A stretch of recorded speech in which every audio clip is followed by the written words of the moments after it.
my name is Aki Fukuoka. Today I'll be showing how to draw flowers.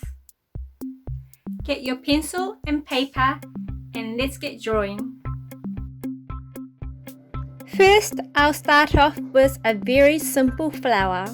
A circle in the middle and going around the circle one petal at a time. This is the most common way I see people draw flowers. It's a totally fine way to draw a flower, but when you draw it this way, you don't know until the last petal how many petals you can fit on the flower or if all the petals are going to turn out evenly or not. A better way to draw a flower is to draw a circle in the middle, and rather than going around the circle one by one, draw the first petal and then draw the opposite petal. Then draw another petal and then draw the opposite of that one. So you end up with 4 full petals in the foreground. Then you fill up the gaps with remaining petals. This helps to distribute the petals more evenly around the flower. Then I like to add little lines along where the petals meet the middle of the flower.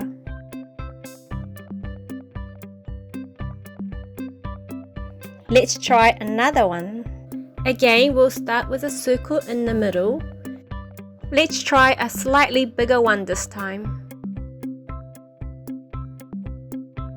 Let's add a bump in our petals so they look tiny bit like hearts.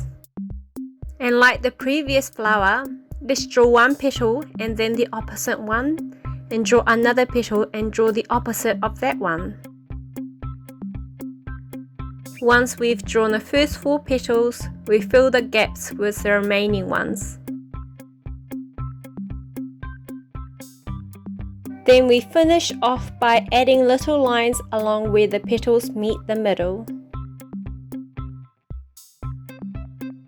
And now we have a much more detailed flower. Now, what other ways can we make a flower more interesting? For our last flower, rather than drawing a simple circle, let's give it a more fuzzier looking middle. For the petals, rather than giving them 2 bumps, let's try giving them 3 bumps instead.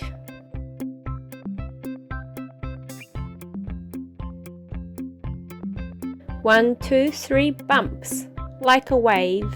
Again, we draw the first 4 petals, then fill the gaps with the petals underneath.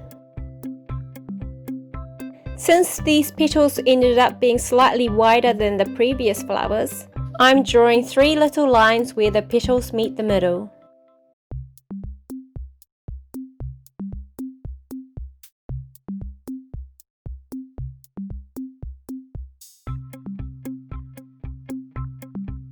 Let's add small circles in the center of the flower. We could finish here, but I want to go a step further. Let's add small lines along the outer edges of the petals. I like the look that this creates.